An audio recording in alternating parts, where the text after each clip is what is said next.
Pocket FM. To unlock all the episodes, click the link in bio. Trinity is trapped in visions of the Wolf-Warlock feud. Reese is still searching for Trinity. Where is she? Is she alive? Who's behind it? What's her connection? Why is her bond with Reese weakening? Is she a wolf, a warlock, or something else? Will Reese find her before war erupts again? Reese, whispered Trinity in pain and longing to be saved. I know you can hear me and you'll come and save me, my Alpha. I am waiting, cried Trinity. Just then a dark echo called her out. Trinity, you are not what you think you are. You don't belong with him, you belong to us, the echo declared. And then a beam of light struck her and she passed out again. A warlock approached her and started to put visions in her head, and this time she was taken into another story from the past. The story of the warlocks and wolves is stained with blood, betrayal, and an unyielding thirst for vengeance. But in some cases, there were conflicts that rose due to a single act of love and the devastating betrayal that followed. After the first blood feud, the warlocks were a scattered people, nomadic and fractured. They relied on their magic to survive, moving from place to place in search of resources. The wolves, on the other hand, had already begun to form packs, their unity giving them strength and stability. Among the wolves, there was a legendary alpha named Kalen, leader of the Silverfang pack. He was a towering figure, both physically and in reputation. Kalen was known for his ferocity in battle and his unshakable loyalty to his pack. But what truly set him apart was his heart, fierce yet tender, a rare combination that drew people to him like moths to a flame. Among the warlocks, there was a woman named Seraphina, a healer and enchantress. Her beauty was unmatched, with hair as black as midnight and eyes that seemed to hold the stars themselves. But it was her kindness that made her truly extraordinary. Unlike many of her kind, who distrusted the wolves, Seraphina believed in peace and cooperation. Kalen and Seraphina's paths crossed by chance during a harsh winter. The Silverfang pack had been weakened by a devastating illness that swept through their ranks, leaving even the mighty Kalen bedridden. The warlocks, passing through the region, might have left the wolves to their fate, if not for Seraphina. Against the wishes of her own people, she approached the pack and offered her aid. For weeks, Seraphina worked tirelessly to heal the wolves, using her magic to fight the illness and restore their strength. During this time, she and Kalen grew close. They were from two different worlds, but they found in each other a kindred spirit. By the time the wolves were well again, Seraphina and Kalen had fallen deeply in love. The wolves, bound by tradition, were uneasy about their alpha taking a warlock as his mate. The warlocks too were horrified, viewing Seraphina's love for Kalen as a betrayal of their kind. Among the warlocks was a man named Magnus, a sorcerer of great power and even greater ambition. Magnus had loved Seraphina from afar, and her rejection of him for a wolf had driven him to the brink of madness. Magnus saw Kalen not as a rival, but as a threat to the very fabric of warlock society. If the Alpha and the Enchantress could unite their people, it would mean the end of warlock superiority. Magnus could not allow that to happen. Under the guise of reconciliation, Magnus approached Seraphina, claiming to support her vision of peace. He spoke of uniting the warlocks and wolves, of forging a new future together.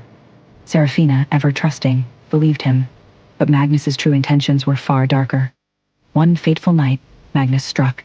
Using a spell of his own creation, he unleashed a wave of dark magic upon the Silverfang pack. The wolves were caught off guard, their senses dulled by Magnus's enchantments. By the time they realized what was happening, it was too late. Kalen fought valiantly to protect his pack, but Magnus's magic was unlike anything he had ever encountered. The wolves' howls of pain and fury echoed through the forest as one by one they fell. Seraphina arrived too late to stop the slaughter. She found Kalen lying in the snow, gravely wounded but still alive. "Why?" he rasped, his voice thick with pain. "I'm so sorry," she whispered, her voice breaking. "I should have seen this coming." Kalen's eyes softened as he looked at her. Even in his final moments, his love for her burned brighter than the hatred he felt for her kind. "Seraphina," he said, his voice barely audible, "promise me you'll live. Promise me you'll fight for peace, even if it takes 1,000 years." "I promise," she sobbed. With those words, Kalen breathed his last. Seraphina, consumed by grief and rage, turned her back on the warlocks. She became a wanderer, using her magic to protect wolves and humans alike from the dangers of the supernatural world. But the damage had been done. Just then, Trinity woke up with a deep sigh. Why am I seeing these visuals? Is there a connection that I don't know about? She thought. Soon, very soon, you'll know. A warlock laughed, his voice echoing in Trinity's head. Trinity was shocked. What is the connection between her and the warlocks? Why is she seeing these visuals again and again? Will the warlocks finally confront her? How is she connected to the past? And Reese, where is he? Will he ever find her? Hey, I am Trinity. Want to know what happens next? Then click the link in the description below and download the Pocket FM app and listen to the exciting episodes of Chosen by Fate, Rejected by the Alpha.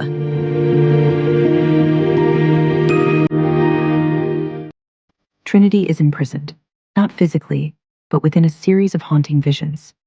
These visions plunge her into the tragic past, specifically the era of Kaelin, the Wolf Alpha, and Seraphina, the Warlock Healer. Their forbidden love, a beacon of hope for peace, was brutally extinguished by the power-hungry Warlock Magnus. Why is she being shown these specific memories? What is the connection between her, Kaelin, and Seraphina? The Warlocks whisper in her mind, claiming she belongs with them, not Reese. What do they know about her past that she doesn't? She is one of us. We can't have history repeating itself. Warlock Reyes ordered to Warlock Amida. Her alpha must not find her, at any cost, he said, grinding his teeth. Yes, my lord, it won't happen. We have broken their connection through their mate mark. There's no way he can find her. Amida replied. Reyes took a deep breath and muttered, This is our chance to show those wolves what the Shadow Circle is all about. They must suffer for the deeds of the past, and suffer they will. Reyes laughed, his voice echoing through space. Trinity, who is held captive in an adjacent room, hears this conversation and wonders who or what the Shadow Circle is. And why is she a part of all this? Ah, I remember. Aunt Eve mentioned the Shadow Circle once in her stories, she muttered to herself. Is it for real? The circle? She wondered. Reese, please come and save me. I feel helpless, she cried, as she dozed off to sleep again, tired and hungry. Her memories this time took her to the story Aunt Eve told about the Shadow Circle. The Warlocks once had a homeland, a shining city hidden deep within the heart of the Blackthorn Forest. Luxaria, they called it, the City of Eternal Light. It was a place where magic flowed freely, where great towers of crystal and obsidian pierced the skies, and the air hummed with the power of countless incantations. Luxaria was not just the seat of warlock power. It was a sanctuary, a symbol of their unity. But like all things touched by ambition and pride, it was destined to fall. Luxaria's golden age began under the rule of Arendor, the first warlock king. Unlike his descendant, Kaelus, Arendor was a benevolent leader who believed in the balance between magic and nature. He forged alliances with the werewolf packs, the Fae courts, and even the human kingdoms. For a time, the supernatural world thrived in harmony.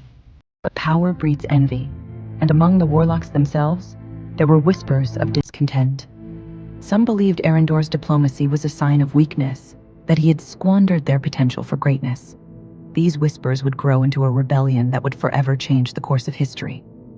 The seeds of Luxaria's downfall were sown by a warlock named Malachar, a brilliant but ruthless sorcerer who had once been one of Arendor's closest advisors. Malachar was a visionary, much like Kaelus would be centuries later.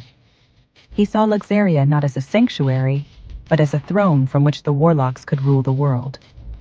Under Malachar's influence, a faction of warlocks known as the Shadow Circle emerged. They believed the alliances Arendor had forged were chains that bound them to lesser beings.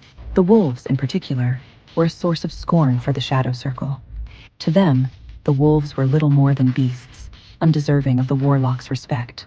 The Shadow Circle began to undermine Arendor's rule in secret, using their magic to manipulate events and sow discord among the other races. The tipping point came during the Festival of Lumina, an annual celebration of Luxaria's founding.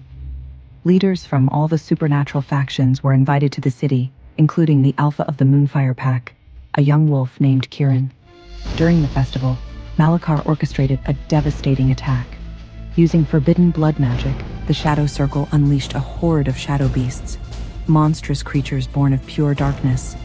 The beasts tore through the festival, killing indiscriminately.